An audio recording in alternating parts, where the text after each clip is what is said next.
Buenas tardes, bienvenidos a todos. En primer lugar, gracias a los medios de comunicación que están esta tarde aquí en la presentación del libro de nuestro amigo Juan Antonio Poveda. Me voy a presentar para los que no me conocéis, soy María José Martín, soy concejal de Cultura en el Ayuntamiento de Ayamonte y esta tarde estamos aquí para hablar del libro de los templarios, Enclaves en la Raya. La Raya, para aquellos que no lo conocéis, yo voy a hacer una pequeña introducción muy breve. Se refiere a lo que es la frontera entre España y Portugal, y nuestro amigo Juan Antonio ha hecho un estudio de la raya en la época de los templarios. Muy bien encaminado, ¿no? Sí, muy bien. Estás aprobado. Ah, vale, perfecto. Pues nada, muchísimas gracias por estar aquí. Él es el que nos va a hablar de su libro, que lo tenéis aquí, también lo tenéis ahí, ¿vale? Y le voy a dar paso la palabra al señor José Luis Rúa para que él lo presente, ¿vale? Muchísimas gracias. Buenas tardes a todos. Me alegro mucho de veros aquí y me alegro mucho de... Bueno, me alegro por un lado, pero por otro lado no. Me alegro de estar al lado de Juan Antonio, porque presenta... No es nuevo, porque este trabajo lo presentamos aquí en una publicación que hizo en Portugal, que eran los templarios, y lo ha desmenuzado, lo ha dejado en 3 partes, se lo ha sacado a la editorial Van Zeulen, con la que nosotros normalmente hacemos las publicaciones y esto.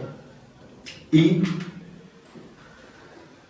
lo que yo podía decir, lo ha dicho la concejala, la señora concejala, que es agradeceros que estéis aquí, porque siempre es importante para el que presenta un libro, es muy aleccionador el ver que hay un público que está interesado en lo que él ha hecho. Yo lo agradezco. El hecho de que estén en los medios de comunicación le da difusión al trabajo de Juan, lo cual yo creo que le tiene que agradar y satisfacer bastante. Yo sé que está haciendo más cosas de templarios, de masonería, de gente de gente de la demonio, que estoy chivando. Bueno, chívate todo lo que quieras. Y Juan tiene lo que a mí me gusta de la gente, que es inquieto. Y mucho más cuando empezamos a ser mayores, que parece que uno se pierde ya en el aburrimiento, en el salir de paseo, en el ver las obras, en el de ir al mercado. No. Hay que seguir haciendo cosas. Por eso a mí me satisface inmensamente tener amigos que tienen inquietudes en la poesía, en la escritura, en la música, en la pintura, y no son ni poetas, ni escritores, ni fotógrafos, ni pintores, es gente con inquietud, que es lo que a mí más me gusta de la gente, que tenga inquietud, y mucho más a estas edades.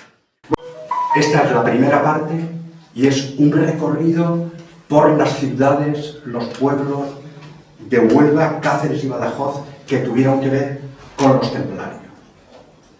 Las anécdotas y las cosas y toda la historia vendrá luego. Pero nadie mejor que Juan Antonio para que os diga cuál es el contenido de este libro. Entonces lo que quiero deciros es que este libro que está aquí, este librito que está aquí, el principal culpable de este libro, tal como está, es José Luis Rúa. Porque el año pasado, el día 22 de septiembre, presenté el primer libro templario sobre templarios escrito en portugués, que era un ladrillo de 426 páginas, y escrito en portugués.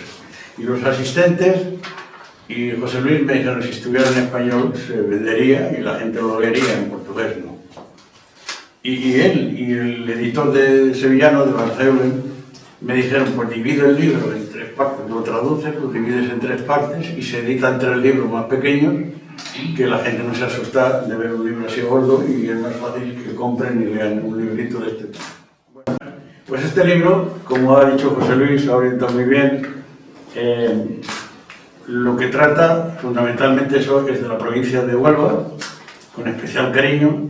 Me refiero aquí de la provincia de Huelva cuando Ayamonte fue conquistada por la Orden de Santiago, que era una orden guerrera, monjes y guerreros competidores de la Orden del Templo, que estaba al servicio del rey Sancho II de Portugal y conquistaron Ayamonte en el año 1238 y se quedaron ellos al cargo de defender el castillo, dentro del reino del Algarve portugués. En el año 1240, como sostener el castillo era caro, había que poner muchos recursos, entonces el rey de Portugal se lo cedió en propiedad a la Orden de Santiago y automáticamente pasó a ser del Reino de Castilla, porque el Reino de Castilla, Huelva estaba en el Reino de Castilla. Los templarios tenían fama, y es verdad, de que eran unos guerreros muy aguerridos, muy valientes, y que daban mucha seguridad, porque era muy difícil que los árabes se atreviesen a atacar a un sitio donde había un castillo, una casa templaria, una fortaleza templaria, porque sabían que generalmente las cosas no les corrían muy bien. Y aquí en Huelva, además de la Orden de Santiago, aquí en Ayamonte, en Huelva, en Villalba del Alcor, al lado de Huelva, de Niebla, perdón, era un enclave templario. O sea, había allí un castillo y una guarnición templaria. Y estaba allí porque precisamente Niebla era una ciudad de frontera que siempre estaba sometida a los ataques tanto de los moros como de los cristianos, y lo que protegían todos esos terrenos eran los templarios que estaban en Villalba del Alcor, que tienen una fortaleza templaria impresionante. Niebla, como sabéis, también hablo de Niebla, fue un reino de Taifas árabe. Cuando el califato de Córdoba se desintegró, entonces se dividió en varios reinos, y uno de ellos era el de Huelva, otro era el reino de Islas Saltés, otro era el reino de Niebla y otro era el reino de Sevilla, por hablar de los más próximos. Y al final solo quedaron Niebla y Sevilla como reinos de Taifas. Y los templarios conquistaron el Villalba del Alcor, que era la fortaleza más próxima que había al reino de Niebla, y acabó y dominó toda la provincia de Huelva, y era garantía de seguridad para todas las personas que no eran civiles de aquí de la zona.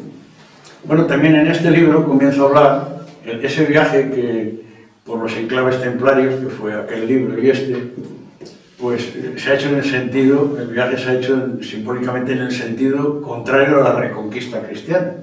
La reconquista comenzó por el norte peninsular y fueron conquistando hasta llegar al sur, al Reino de Granada, que tardaron 781 años. Pero bueno, entonces, este libro está hecho en el sentido contrario a la reconquista. Comienza en Palos, que fue el inicio de la aventura de Cristóbal Colón, y termina en Santiago de Compostela, que era el destino final de las grandes peregrinaciones en la Edad Media. Y vamos recorriendo todos los enclaves templarios que están próximos de la frontera portuguesa, todas las provincias que hay, Huelva, Badajoz, Cáceres, Salamanca, Zamora, Orense, Pontevedra y La Coruña. Recorre todas estas provincias, que es donde están los enclaves templarios próximos a la frontera portuguesa, para no irnos mucho más lejos, porque si no marcamos ese límite territorial para hablar de los enclaves templarios, pues nos iríamos hasta el infinito, porque en España hay casi 500 enclaves templarios. O sea, entre castillos, fortalezas y casas de los templarios hay casi 500. O sea, esto sería para hacer un libro pues desde aquí a Huelva.